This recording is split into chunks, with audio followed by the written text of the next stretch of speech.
അങ്ങനെ ഇപ്പോ നീസിയെ ആ ഒരു മിസ്റ്റേക്കിന്റെ പേരിൽ പണിഷ്മെന്റ് ആയി ഫിനാൻസ് ഡിപ്പാർട്ട്മെന്റിൽ നിന്ന് മാറ്റാൻ പോവുകയാണെന്നാണ് ലിൻ അറിയിച്ചിരിക്കുന്നത്. നീസി സത്യത്തിൽ ഷോക്ക് ആവുന്നുണ്ട്. അവൾ ജോലിക്ക് ജോയിൻ ചെയ്ത് അധികം ആയില്ല, അതിന്റെ ഇടയിൽ ഇങ്ങനെ ഒരു പണിഷ്മെന്റ് നേരിടേണ്ടി വരുന്നുണ്ടല്ലോ എന്ന്. സോറി, ഞാൻ ഇനി മുതൽ ഈ ഒരു തെറ്റ് ആവർത്തിക്കില്ല എന്ന് അവൾ പറയുന്നുണ്ടെങ്കിലും അതിന് യാതൊരു ചാൻസും ഇല്ല. കാരണം ഫിനാൻസ് ഡിപ്പാർട്ട്മെന്റിൽ നിന്ന് മാറി നീ ഇനി എന്റെ ഡിപ്പാർട്ട്മെന്റിലാണ് വർക്ക് ചെയ്യാൻ പോകുന്നതെന്ന് ലിൻ പറയുമ്പോൾ അത് ഇനി മാനേജ്മെന്റ് ഡിപ്പാർട്ട്മെന്റിലേക്കാണ് ട്രാൻസ്ഫർ ആവുന്നതെന്ന് അവൾക്ക് മനസ്സിലാവുന്നുണ്ട്. എന്തായാലും അവൾ അങ്ങനെ പോകുന്നതിന് മുന്നേ അവളുടെ ഫിനാൻസ് ഡിപ്പാർട്ട്മെന്റിലെ കൊളീഗ്സ് ഒക്കെ പറയുന്നുണ്ട് കുറച്ച് കെയർഫുൾ ആയിരിക്കണം. മാനേജ്മെന്റ് ഡിപ്പാർട്ട്മെന്റിൽ നേരിട്ട് സീനിയർ എക്സിക്യൂട്ടീവ്സിന്റെ അടുത്താണ് റിപ്പോർട്ട് ചെയ്യേണ്ടത്. പ്രത്യേകിച്ച് ആ ലിന്നാണ് അവിടുത്തെ മാനേജർ. കാര്യങ്ങൾ നോക്കി വെച്ചേക്കണമെന്നൊക്കെ ലിൻ പുതിയൊരാളായതുകൊണ്ട് തന്നെ എങ്ങനെ പെരുമാറുന്നൊന്നും ഇവർക്ക് യാതൊരു ഐഡിയ ഇല്ലല്ലോ. ഇപ്പൊ തന്നെ കണ്ടില്ലേ എങ്ങനെ ഡിപ്പാർട്ട്മെന്റ് മാറ്റത്. അപ്പൊ ആ ഒരു രീതിക്ക് അവർ പറയുമ്പോൾ വേറെ വഴിയില്ലല്ലോ, രണ്ട് കൽപ്പിച്ച് അങ്ങനെ തന്റെ പുതിയ ഡിപ്പാർട്ട്മെന്റിലെ പുതിയ ജോലി ഏറ്റെടുക്കാനേ ഇങ്ങനെ നീസി റെഡിയാവുന്നു. അങ്ങനെ അടുത്ത ദിവസം അവൾ പുതിയ ഡിപ്പാർട്ട്മെന്റിൽ റിപ്പോർട്ട് ചെയ്ത് ജോലിക്ക് ജോയിൻ ചെയ്യുമ്പോഴേക്കും ലിൻ ആദ്യം തന്നെ അവിടെ ഫയൽ റൂമിലുള്ള ഫയൽസ് ഒക്കെ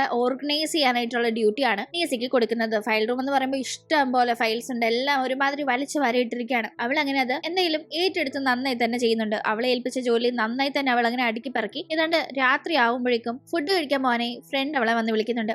ഞാൻ ഇത്രയും ചെയ്തില്ല, ഇനി ബാക്കിയും കൂടി ചെയ്ത് ഈ ഒരു ജോലി കംപ്ലീറ്റ് ചെയ്യട്ടെ, എനിക്കുള്ള ഫുഡ് വാങ്ങിച്ചുകൊണ്ട് വന്നാൽ മതി എന്ന് പറഞ്ഞ് അവൾ ഫ്രണ്ടിനെ പറഞ്ഞു വിടുന്നു. അങ്ങനെ ഫ്രണ്ട് പോയി അവൾ അവിടെ ഒറ്റയ്ക്ക് പാട്ടും പാടി വീണ്ടും ആ ഒരു ഫയൽസ് ഒക്കെ അടുക്കി പറക്കി വെച്ചോണ്ടിരിക്കുന്ന ടീം അവിടേക്ക് ആ പാട്ടിന്റെ ശബ്ദം കേട്ട് ലിൻ എത്തുന്നുണ്ട്. അവൻ ഡോറ് തുറന്ന് അകത്തേക്ക് വരുമ്പോഴേക്കും ആരാണത് എന്ന് നോക്കാതെ ഡോറ് തുറന്ന ആ ഒരു ശബ്ദം കേട്ടതുകൊണ്ട് തന്നെ തന്റെ ഫ്രണ്ട് ആയിരിക്കും ഫുഡും കൊണ്ട് വന്നിരിക്കുന്നത് എന്ന് കരുതി നീസി നീ വന്നോ, ആ ഡോറിന് അവിടെ ഇരിക്കുന്ന ആ ഫയൽസും കൂടി ഒന്ന് എടുത്തു തരാനായി പറയുമ്പോഴേക്കും ഇത് കേൾക്കുന്ന ലിൻ അവിടെ തന്നെ നിൽക്കാണ്. പറഞ്ഞിട്ട് ഫയൽ എടുത്തു തരാത്തത് എന്താണെന്ന ഡൗട്ടില് നീസി തിരിഞ്ഞു നോക്കുമ്പോൾ അവിടെ ലിന്നിനെയാണ് കാണുന്നത്. അയ്യോ സാർ നിങ്ങളായിരുന്നോ, സോറി ഞാൻ എന്റെ ഫ്രണ്ട് ആണെന്ന് കരുതി പറഞ്ഞാണെന്ന് അവൾ പറയുമ്പോഴേക്കും ലിൻ ആകട്ടെ ആ ഫയൽ എടുത്ത് അവളുടെ അവിടെ കൊടുക്കുന്നു. അതിനുശേഷം അവൻ അവിടെ തന്നെ മറ്റേതോ ഫയലും നോക്കി ഇങ്ങനെ നിൽക്കുമ്പോൾ അവൻ അവിടെ നിൽക്കുന്നതുകൊണ്ട് തന്നെ അത്രയും നേരം പാട്ടുപാടി വളരെ ജോളി അടിച്ച് ജോലി ചെയ്തുകൊണ്ടിരുന്ന നീസി കുറച്ച് കോൺഷ്യസ് ആയി നിൽക്കാണ്. അത് ലിന്നും ശ്രദ്ധിക്കുന്നുണ്ട്. എല്ലാം ലിൻ അങ്ങനെ കുറെ നേരം ഉണ്ടായിരുന്നു. പോയ ശേഷമാണ് അവളുടെ ഫ്രണ്ട്സും വരുന്നത്. അവരോട് കഴിഞ്ഞ ഒരു 40 മിനിറ്റ് ആയിട്ട് മിസ്റ്റർ ലിൻ ഇവിടെ ഉണ്ടായിരുന്നു, ഒരു ഫയലും വായിച്ചുകൊണ്ട് ഒരു ഒറ്റ നിൽപ്പായിരുന്നു, എന്നാലും എന്തായിരിക്കും ആൾ വായിച്ചോണ്ടിരുന്നതെന്നൊക്കെ ഇങ്ങനെ അവൾ പറയുന്നുണ്ട്. അങ്ങനെ അന്നത്തെ ദിവസം കഴിഞ്ഞ് അടുത്ത ദിവസവും ആ ഒരു ഫയൽ അടുക്കി പറക്ക് ജോലി ചെയ്യാനായി ഫയൽ റൂമിന്റെ അവിടേക്ക് നീസി പോകുമ്പോൾ അന്നും അവിടെ ലിൻ വരുന്നുണ്ട്. ലിൻ ഒരു ഫയൽ എടുത്ത് കുറെ നേരം ഇങ്ങനെ നോക്കി നിൽക്കുന്നത് കാണുന്ന നീസിക്ക് എന്താണ് ആ ഫയലിലുള്ളത് എന്നറിയാനായി ആകാംക്ഷ തോന്നുന്നു. അതുകൊണ്ട് തന്നെ അവൾ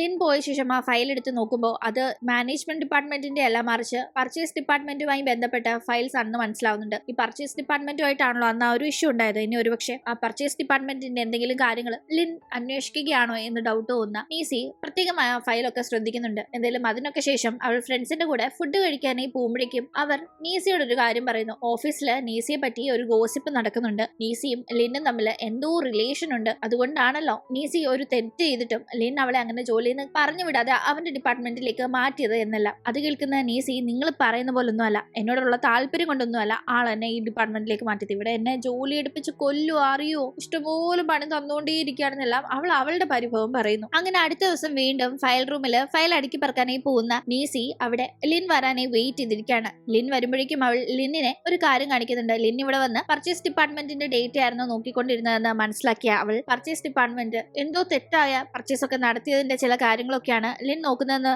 ഗസ് അടിച്ചുകൊണ്ട് തന്നെ അതുമായി ബന്ധപ്പെട്ട ഡേറ്റ തപ്പിയെടുത്ത് ആ ഒരു വർഷത്തിനനുസരിച്ച് അത് ഓർഗനൈസ് ചെയ്ത് ഇങ്ങനെ വെച്ചിരിക്കുകയാണ്. അത് അവൻ വന്ന് കാണുമ്പോൾ സത്യത്തിൽ അമ്പരന്ന് പോകുന്നുണ്ട്. ഇവൾ താൻ എന്താണ് ചെയ്യുന്നതെന്ന് മനസ്സിലാക്കിയാണല്ലോ ഇത് ചെയ്തതെന്ന്. നന്നായി ജോലി എടുത്തല്ലോ എന്ന് അവൻ പറയുമ്പോഴേക്കും എനിക്ക് ഇങ്ങനെ നന്നായി ജോലി എടുക്കാൻ മാത്രമല്ല നല്ല മെമ്മറി പവറും ഉണ്ട്, ഇവിടുന്നുള്ള ഏത് ഫയലും എനിക്ക് ഇൻസ്റ്റന്റ് ആയിട്ട് എടുത്തു തരാൻ പറ്റും, ഞാൻ അതിനനുസരിച്ച് അടുക്കി വെച്ചിരിക്കുന്നത് പറയുന്നവൾ അവളുടെ മെമ്മറിയെ പറ്റി വീണ്ടും വീണ്ടും പറയുമ്പോൾ ലിൻ അതൊന്ന് ശ്രദ്ധിച്ച് കേൾക്കുന്നുണ്ട്. അതിനുശേഷം എന്തോ ഒന്ന് മനസ്സിൽ കരുതിക്കൊണ്ട് തന്നെ അവൾക്കൊരു എക്സോസ്റ്റിംഗ് വർക്ക് നൽകുന്നു. അവളുടെ മെമ്മറിയെ ടെസ്റ്റ് ചെയ്യുന്ന കണക്ക് കമ്പനിയിൽ കുറേ റോ മെറ്റീരിയൽസ് പർച്ചേസ് ചെയ്യാറുണ്ടല്ലോ, ഓരോ റോ മെറ്റീരിയൽസും അതിന്റെ ഹിസ്റ്റോറിക്കൽ പ്രൈസിംഗ് ഉൾപ്പെടുത്തിക്കൊണ്ട് ഒരു എക്സ്റ്റേണൽ പ്രൈസ് ഇൻക്വയറി കണ്ടക്ട് ചെയ്യണമെന്നാണ് പറയുന്നത്. 2005 കാലഘട്ടം തൊട്ടുള്ള അതിന്റെ പ്രൈസ് ഉൾപ്പെടുത്തിക്കൊണ്ട് ഒരു സ്റ്റഡി എങ്ങനെ നടത്താനായി അവളോട് പറയുമ്പോഴേക്കും അത് കുറച്ച് ഹെക്ടിക് ടാസ്ക് ആണെന്ന് അവൾക്ക് മനസ്സിലാവുന്നുണ്ട്. കാരണം എത്ര വർഷം പുറകോട്ട് പോകണം, ഒരു 10-20 വർഷത്തെ ഡേറ്റ ഉണ്ട്. തന്റെ മെമ്മറി പവറിനെ പറ്റി പൊങ്ങച്ചടിച്ച് വല്ലാത്ത പണി മേടിച്ചു കൂട്ടിയല്ലോ എന്ന് അവൾക്ക് ആകെപ്പാടെ ടെൻഷൻ. എന്തായാലും ഒന്നും പറയാൻ പറ്റില്ലല്ലോ, അതുകൊണ്ട് തന്നെ ചെയ്യാന്നൊക്കെ പറഞ്ഞ് തിരിച്ച് റൂമിലേക്ക് എത്തുന്ന അവൾ ഞാൻ തന്നെ എനിക്കുള്ള കുഴി തോണ്ടിയല്ലോ, എനിക്ക് എന്തിന്റെ കേടായിരുന്നു എന്നെല്ലാം അവളെ തന്നെ വഴക്കു പറയുന്നു. അവളിങ്ങനെ പുലമ്പെന്ന് കേൾക്കുന്ന റൂംമേറ്റ് ഫ്രണ്ട് അവളെ വീണ്ടും കളിയാക്കാണ്. കളിയാക്കാന്ന് പറഞ്ഞാല് ലിന്നിന് അവളോട് ഭയങ്കര സ്പെഷ്യൽ ഇഷ്ടമുള്ളതുകൊണ്ടായിരിക്കും എന്തായാലും അവൾക്ക് ഇങ്ങനെ വർക്ക് കൊടുക്കുന്നത്, ഞങ്ങൾ മാനേജ്മെന്റ് ഡിപ്പാർട്ട്മെന്റിലാണല്ലോ, എന്നിട്ട് ഞങ്ങൾക്ക് ഇങ്ങനൊന്നും വർക്ക് വരുന്നില്ലല്ലോ, അപ്പൊ നീ സ്പെഷ്യൽ ആയതുകൊണ്ടാണെന്നൊക്കെ പറയുമ്പോൾ ഓൾറെഡി ഈ ജോലിയെ പറ്റി ആലോചിച്ച് എന്റെ തല പൊകഞ്ഞിട്ട് വയ്യ, അതിന്റെ ഇടയിൽ നീ ഇങ്ങനെ തുടങ്ങല്ലേ, ഒന്ന് പോയി തരൂ, ഞാൻ വർക്ക് ചെയ്തോട്ടെ എന്ന് പറഞ്ഞ് എന്തായാലും വർക്ക് കിട്ടി. അത് എങ്ങനെയും കംപ്ലീറ്റ് ചെയ്തിട്ട് ഒരു 3 ദിവസം അതിന്റെ ക്ഷീണം തീർക്കാൻ ഈ ലീവ് എടുക്കണമെന്നൊക്കെ മനസ്സിൽ കരുതി അവൾ അങ്ങനെ വർക്ക് ചെയ്യുന്നുണ്ട്. ഒടുക്കം ഒരുവിധം വർക്ക് കംപ്ലീറ്റ് ചെയ്ത് അടുത്ത ദിവസം തന്നെ അത് ലിന്നിന്റെ മുന്നേ സബ്മിറ്റ് ചെയ്യാനും അവൾക്ക് സാധിക്കുന്നു. അങ്ങനെ വർക്ക് കംപ്ലീറ്റ് ചെയ്ത് അവളെ ലിൻ കൊള്ളാം നല്ല വർക്ക് എന്നൊക്കെ പറഞ്ഞ് പ്രശംസിക്കുമ്പോൾ അവളാകട്ടെ എനിക്കൊരു 3 ദിവസം ലീവ് വേണമെന്ന് ചോദിക്കുന്നുണ്ട്. എന്തിനാ 3 ദിവസത്തെ ലീവ് എന്ന് അവന്റെ ചോദ്യത്തിന് എനിക്ക് തീരെ വയ്യ അതുകൊണ്ടാണെന്ന് അവൾ പറയുമ്പോൾ അവളെ അടിമുടി ഒന്ന് നോക്കുന്നവൻ ഒരു കുഴപ്പമില്ലല്ലോ എന്ന് പറയുന്ന ടീം, സാർ മുന്നേ ഡോക്ടർ ആയിരുന്നു എന്ന് കേട്ടിട്ടുണ്ട്, പക്ഷെ സാർ ന്യൂറോ സർജൻ അല്ലേ, സാറിന് എങ്ങനെ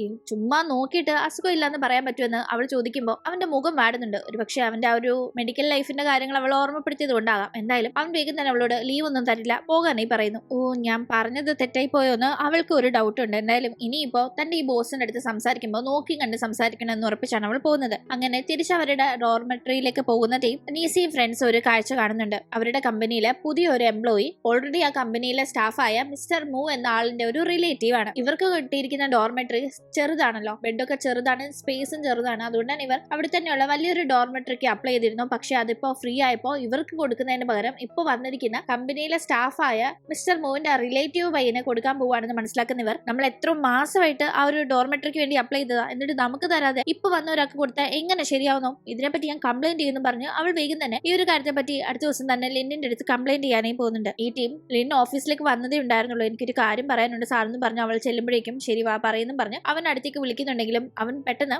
കോട്ടൂരി ഒരു ഇൻഫോർമൽ ലുക്കിൽ എങ്ങനെ നിൽക്കുകയാണ്. അവളാകട്ടെ പെട്ടെന്ന് ഇങ്ങനെ കാണുമ്പോൾ ഈ ലുക്കും ആൾക്ക് നല്ല ഹാൻസം ആയിട്ടുണ്ടെന്നൊക്കെ മനസ്സിലാലോചിച്ച് പെട്ടെന്ന് പറയാൻ നിൽക്കുമ്പോൾ എന്താ പറയാൻ വന്നതെന്ന് അവൻ ചോദിക്കുമ്പോൾ അവൾ കാര്യങ്ങൾ പറയുന്നുണ്ട്. എന്തായാലും അത് കേൾക്കുന്നവൻ ഇവരാണ് ആദ്യം അപ്ലൈ ചെയ്തത്, അപ്പോൾ ഇവർക്ക് തന്നെയാണ് കിട്ടുന്നത്, അല്ലാതെ ഇപ്പൊ വന്ന ഒരു പുതിയ എംപ്ലോയി, അതും ആൾ ഇവിടുത്തെ ഒരു എംപ്ലോയിയുടെ ബന്ധുവാണെന്ന രീതിക്ക് അങ്ങനെ കൊടുക്കുന്നത് ശരിയല്ലല്ലോ എന്ന രീതിക്ക് ഇവരുടെ സീനിയോറിറ്റിക്ക് തന്നെ മുൻഗണന കൊടുക്കാൻ ഈ വേണ്ട ഏർപ്പാട് ചെയ്യും. അങ്ങനെ ആ ഡോർമെട്രി ഇവർക്ക് തന്നെ കിട്ടുകയും ചെയ്യുന്നുണ്ട്. പക്ഷേ പ്രശ്നം എന്താണെന്ന് വെച്ചാൽ ഇവർ 3 പേർക്കുള്ള 3 ബെഡൊന്നും അവിടെ ഇല്ല, 2 ബെഡേ ഉള്ളൂ. അപ്പോൾ 2 പേർക്ക് സ്റ്റേ ചെയ്യാൻ പറ്റും. നീസിയോട് അവളുടെ റൂംമേറ്റ്സ് നീ ഇവിടെ താമസിച്ചോ, ഞങ്ങളിൽ ഒരാൾ മാറാം, നീയല്ലേ ഇപ്പോൾ സാറിന്റെ അടുത്ത് പോയി പറഞ്ഞ് കാര്യങ്ങൾ സെറ്റ് ചെയ്തത്, അതുകൊണ്ട് നീ തന്നെ ഇവിടെ നിന്നോ എന്നൊക്കെ പറയുന്നുണ്ടെങ്കിലും അവളാകട്ടെ തന്നെക്കാളും മുന്നേ ഈ കമ്പനിയിൽ വർക്ക് ചെയ്യാൻ തുടങ്ങിയത് ഇവരാണ്, അപ്പോൾ തന്നെക്കാളും സീനിയോറിറ്റി ഇവർക്കാണ്, അതുകൊണ്ട് തന്നെ ഇവർക്ക് തന്നെ അത് കിട്ടട്ടെ എന്ന് പൂർണ്ണ മനസ്സോടുകൂടി തന്റെ ആ കൊളീഗ്സിന് അവിടെ സ്റ്റേ ചെയ്യാനായി കൊടുത്ത് അവൾ അങ്ങനെ തിരിച്ച് പഴയ ഹോസ്റ്റൽ റൂമിലേക്ക് തന്നെ പോവാണ്. പക്ഷെ ആക്ച്വലി പുതിയ ഒരു ഡോർമെട്രി 2 ബെഡേ ഉള്ളൂ. അപ്പൊ ഇങ്ങനെ ഇവർക്ക് ഷിഫ്റ്റ് ചെയ്യാനായി കൊടുക്കുമ്പോൾ നീസി ഒറ്റയ്ക്കുള്ള റൂമിൽ നിൽക്കും എന്ന ഒരു കാൽക്കുലേഷൻ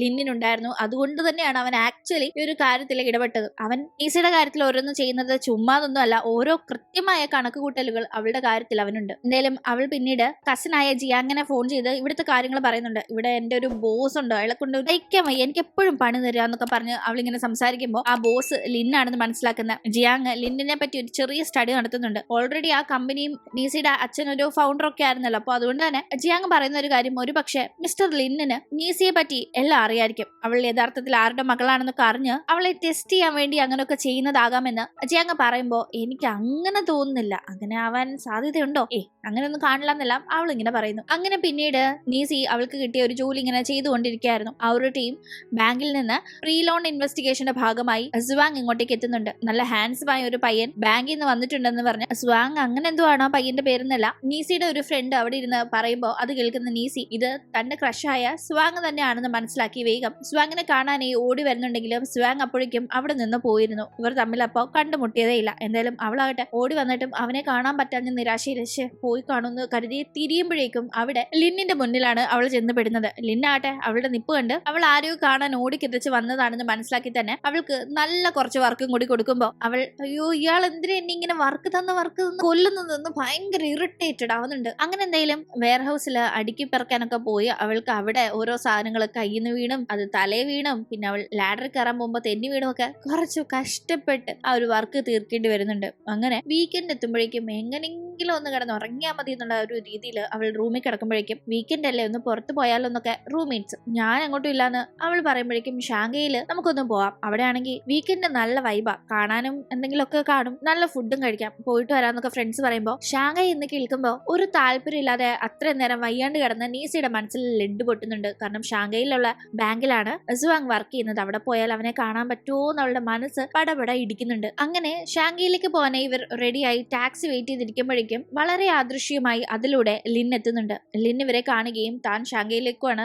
അവരെ ഡ്രോപ്പ് ചെയ്യണമെന്ന് ചോദിക്കുമ്പോൾ നീസിക്ക് ഒട്ടും താല്പര്യമില്ലായിരുന്നെങ്കിലും നീസിയുടെ കൂടെയുള്ള ഫ്രണ്ട്സ് വേഗം തന്നെ റെഡി ആവുന്നു. കാരണം എന്തായാലും ഇവര് ടാക്സി വിളിച്ചു പോകാനിരുന്നില്ല, അപ്പൊ ഇതാകുമ്പോൾ നല്ലതല്ലേ. നീസിക്ക് ഈ കൂടെ പോകുന്നത് ഇഷ്ടമല്ലെന്ന് മാത്രമല്ല, ഈ ഫ്രണ്ട്സ് ആണെങ്കിൽ അവളെ ലിന്നിന്റെ അടുത്തുള്ള കോ ഡ്രൈവർ സീറ്റിൽ ഇരുത്താനും കൂടി നോക്കുമ്പോൾ ഞാനൊന്നും ഇല്ലാന്നൊക്കെ അവൾ പറയുന്നുണ്ടെങ്കിലും നീ ഇവിടെ ഇരിക്കും, എന്താ കുഴപ്പം, ഓൾറെഡി പുള്ളിക്ക് നിന്നോടൊരു ഇഷ്ടക്കേടുണ്ടെന്നല്ലേ പറയുന്നത്, അപ്പോ ഇങ്ങനെയൊക്കെ ഇരുന്നൊക്കെ ആ ഇഷ്ടക്കേട് കമ്പനി ആകുമ്പോൾ മാറിക്കോളൂന്നും പറഞ്ഞ് അവരവളെ അവിടെ തന്നെ ഇരുത്തുന്നുണ്ട്. അവളാണെങ്കിൽ ഒട്ടും താല്പര്യമില്ലാതെ അവിടെ ഇരുന്നത് കൊണ്ടും പിന്നെ ഭയങ്കരമായി ആള് ടയേർഡ് ആയിരുന്നത് കൊണ്ടും വേഗം തന്നെ അവിടെ കിടന്ന് ഇങ്ങനെ ചാരി ഉറങ്ങി പോകുന്നുണ്ട്. ഇത് കാണുന്ന ഫ്രണ്ട്സ് അവൾ ഭയങ്കരമായിട്ട് വർക്ക് ചെയ്ത് ടയേർഡ് ആയതുകൊണ്ട് അത് ഈ വീക്കെൻഡ് പോലും ഇങ്ങനെ ഉറങ്ങി പോകുന്നതെന്നൊക്കെ പറയുന്നത് ലിന്നും ശ്രദ്ധിക്കുന്നുണ്ട്. അവനാണല്ലോ ഇവൾക്കിട്ട് നല്ല നല്ല പണികൾ കൊടുത്ത് ഇങ്ങനെ ടയേർഡ് ആക്കിയത്. അങ്ങനെ ഇവർക്ക് ഇറങ്ങേണ്ട ആ ഒരു സ്ഥലത്തേക്ക് ലിൻ അവരെ കൊണ്ടുവന്ന് ആക്കുന്നുണ്ട്. അതൊരു ടെമ്പിൾ ആണ്. അവിടെ എത്തുമ്പോഴും നീസി നല്ല ഉറക്കായിരുന്നു. ഫ്രണ്ട്സ് അവളെ തട്ടി വിളിക്കുമ്പോൾ ഓ നെത്തിയോ എന്നൊക്കെ പറഞ്ഞ് ഒരുമാതിരി ഞെരിവിരി കൊണ്ട് ഉണരുന്നവൾ അടുത്ത് ലിന്നിനെ കണ്ടപാടെ ആ സെക്കൻഡുകൾ കൊണ്ട് അവളുടെ ഉറക്കച്ചടവൊക്കെ മാറി വേഗം കാറിൽ നിന്ന് ചാടി ഇറങ്ങുന്നുണ്ട്. ഫ്രണ്ട്സ് ആയിട്ട് അവളോട് ഈ അമ്പലത്തില് ഭയങ്കര ശക്തിയുണ്ട്, ഇവിടെ നിന്ന്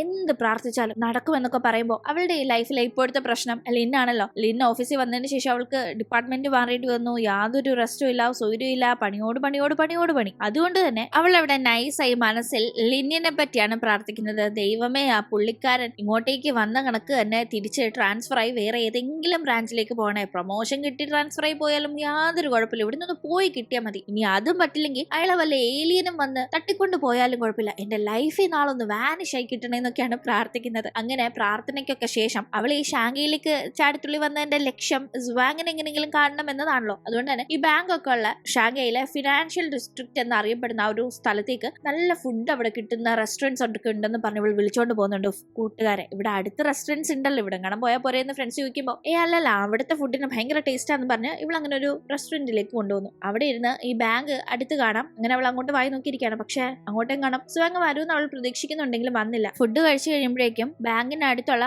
മറ്റൊരു സ്ഥലത്തേക്ക് പോകാനേ അവൾ നമുക്ക് നല്ല കേക്ക് കഴിച്ചാലോ, അത് ആ ബാങ്കിനടുത്ത് നല്ല കേക്ക് കിട്ടുന്ന ഷോപ്പ് ഉണ്ടെന്ന് പറഞ്ഞ് ഫ്രണ്ട്സിന് വയറൊക്കെ ഫുള്ളായിരിക്കാണെന്ന് അവർ പറയുന്നുണ്ടെങ്കിലും അവൾ നിർബന്ധിച്ച് അവിടെ വിളിച്ചുകൊണ്ട് പോയി ഓരോന്നൊക്കെ ഓർഡർ ചെയ്യുന്നുണ്ട്. ഇവളിന്ന് ഭയങ്കര ഹാപ്പി ആണല്ലോ എന്ന് ഫ്രണ്ട്സ് ചിന്തിക്കുന്നുണ്ടെങ്കിലും അവളായിട്ട് ഫുഡ് ഓർഡർ ചെയ്ത് അങ്ങനെ അവിടെ ഇരിക്കുന്നത് സുവാങ് എത്തുന്ന പ്രതീക്ഷയിലാണ്. അവനെ കാണാതെ ആകുമ്പോൾ അവൾ ഈ വന്നിരിക്കുന്ന ഫുഡൊക്കെ കഴിക്കുന്ന ആ ഒരു ഇൻട്രസ്റ്റ് ഇല്ലാണ്ട് ബാങ്കിന്റെ അങ്ങോട്ട് നോക്കിയിരിക്കുമ്പോൾ നീ ആരെയും നോക്കിയിരിക്കുന്നേ, ഫുഡൊക്കെ കഴിക്കാത്ത എന്താന്ന് ഫ്രണ്ട്സ് ചോദിക്കുമ്പോൾ അവൾ പക്ഷെ മനസ്സിലുള്ള കാര്യമൊന്നും പറയുന്നില്ല. അല്ല വായി നോക്കിയിരിക്കാൻ മാത്രം ഇവിടെ എങ്ങും ആരും ഇല്ലല്ലോ, ഇന്നാണെങ്കിൽ പയ്യന്മാരൊന്നും ഇവിടെ വരുത്തൂല, ഇന്ന് സൺഡേ അല്ലേ, ജോലിക്കൊന്നും ആരും വന്നിട്ടില്ലല്ലോ, പിന്നെ ഇവിടെ ഇരുന്നാൽ തന്നെ ആരെ വായി നോക്കാനാണെന്ന് അവരിങ്ങനെ പറയുന്നുണ്ട്. അത് കേൾക്കുമ്പോൾ അയ്യോ സൺഡേ ആ ശരിയല്ലേ, അപ്പൊ ഞാൻ വിചാരിച്ച കണക്ക് സുവാങ് ഇന്ന് ബാങ്കിൽ വരില്ല എന്നവൾക്ക് നിരാശയാവുന്നുണ്ടെങ്കിലും ആക്ച്വലി ആ സൺഡേ ബാങ്കിൽ ഓവർ ടൈം വർക്കിന് സുവാങ് വന്നിട്ടുണ്ടായിരുന്നു. അവൻ അവിടുത്തെ വർക്ക് കഴിഞ്ഞ് ഇപ്പോ നീസി ഫ്രണ്ട്സ് ആയിട്ടുണ്ടായിരുന്ന അതേ ഷോപ്പിലേക്ക് എത്തുന്നുണ്ടായിരുന്നെങ്കിലും അവൻ എത്തുമ്പോഴേക്കും ജസ്റ്റ് മിസ്സിന് അവൾ അവിടെ നിന്ന് പോയതുകൊണ്ട് തന്നെ അവർ അപ്പോഴും കണ്ടുമുട്ടുന്നില്ല. എന്തായാലും അവനിപ്പോ ഈ ഒരു ഷോപ്പിലേക്ക് എത്തിയിരിക്കുന്നത് റോങ്ങിനെ കാണാനായിട്ടാണ്. റോങ് ആകട്ടെ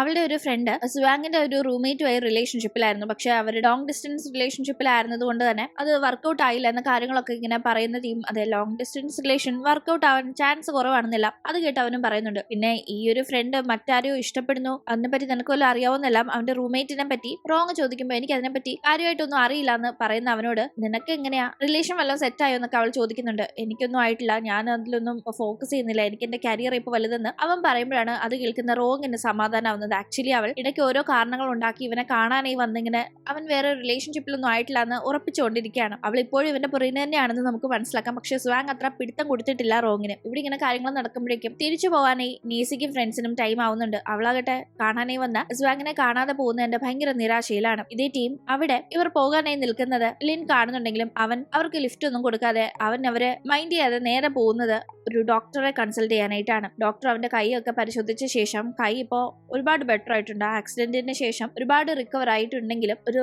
ശരാശരി മനുഷ്യനായി ആ കൈ കൊണ്ട് ജോലിയൊക്കെ ചെയ്യാനായി ലിന്നിന് സാധിക്കെങ്കിലും പക്ഷെ ഒരു ന്യൂറോ സർജൻ എന്ന ഒരു ലെവലിലേക്ക് മടങ്ങി എത്തുന്ന റിക്കവറി ലിന്നിന്റെ കൈകൾക്ക് ആയിട്ടില്ല എന്ന കാര്യം ഡോക്ടർ പറയുമ്പോൾ അവന് ഭയങ്കര നിരാശയാവുന്നുണ്ട്. എന്തായാലും അവിടെ നിന്ന് മടങ്ങുന്ന ലിന്നാവട്ടെ റോഡ് ക്രോസ് ചെയ്യാൻ നിൽക്കുമ്പോഴേക്കും സ്പീഡിൽ ബൈക്ക് ഓടിച്ച് വന്ന ഒരു പയ്യൻ ഒരു മുത്തശ്ശിയെ ഇടിക്കുന്നതിൽ നിന്ന് ആ മുത്തശ്ശിയെ രക്ഷപ്പെടുത്തുമ്പോഴേക്കും അവൻ മറിഞ്ഞു വീണ് അവന് പരിക്കേൽക്കുന്നുണ്ട്. അതുകൊണ്ട് തന്നെ അടുത്ത ദിവസം ഓഫീസിൽ മീറ്റിംഗ് വെക്കുമ്പോൾ അതിൽ ലിൻ അറ്റൻഡ് ചെയ്യുന്നില്ല. അവനൊരു അപകടം പറ്റി ഇനി കുറച്ചുനാൾ എത്തില്ല എന്ന വാർത്ത അവിടെ വെച്ച് അറിയുന്ന നീസി ഭയങ്കര ഷോക്ക് ആവുന്നുണ്ട്. കാരണം അവൻ ആക്സിഡന്റ് പറ്റണമെന്ന് പ്രാർത്ഥിച്ചിരുന്നല്ലോ. അപ്പൊ അതേ കണക്ക് തന്നെ ആക്സിഡന്റ് പറ്റിയെന്ന് കേൾക്കുമ്പോൾ അയ്യോ ഞാൻ പ്രാർത്ഥിച്ചിട്ടാണോ എന്ന് ഭയങ്കര ഒരു കുറ്റബോധം തോന്നുന്നത് കൊണ്ടാകാം. എന്തായാലും റിക്കവറായി ലിൻ തിരിച്ച് ഓഫീസിലേക്ക് എത്തുന്നത് വരെ ഇവിടെയുള്ള ഇമ്പോർട്ടന്റ് ഡോക്യുമെന്റ്സ് മറ്റും ലിന്നിന് ഒരു സ്റ്റാഫ് കൊണ്ടു കൊടുക്കണം, ആരെങ്കിലും വോളണ്ടിയർ ആവുന്നുണ്ടോ എന്ന് അവിടെ തിരക്കുമ്പോഴേക്കും അത് കേട്ട് പടം ഈസി ഞാൻ കൊണ്ടു കൊടുക്കാന്ന് പറഞ്ഞ് ചാടി എണ്ണിക്കുന്നുണ്ട്. എല്ലാവരും ഇതെന്താന്ന് പറ്റില്ല അവളെ നോക്കുന്നുണ്ട്. കാരണം അതൊരു ടാസ്ക് ആണല്ലോ. ആ ടീം അവൾ പിന്നെ വേറെ ഒന്നും കൊണ്ടല്ല, ഓൾറെഡി നമ്മുടെ മാനേജർ ലിന്നിന് എന്നെ വലിയ താല്പര്യമില്ല, എനിക്ക് എപ്പോഴും പണി തന്നുകൊണ്ടിരിക്കില്ല. അപ്പോൾ ഇങ്ങനെയൊക്കെ ചെയ്താൽ